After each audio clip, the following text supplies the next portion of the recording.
Vatan kulluğunu gül sanap geçtim. İnnelelim olli en son günüm.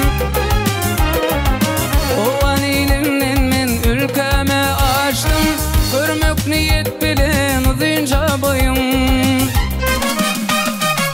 Merke kurşaktır aklıma düştüm.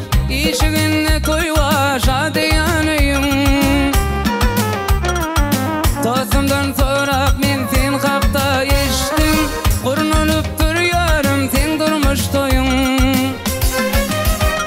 Vatan korudum, yarım vardım.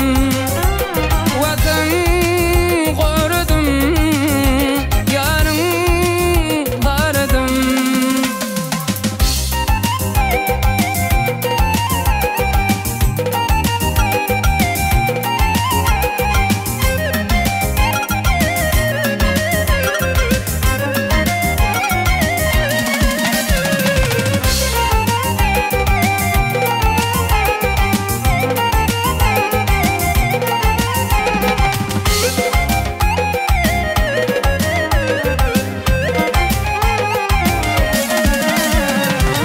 Yalan hatınlelem bunu okudum. Kucukladum lelem senin suratın.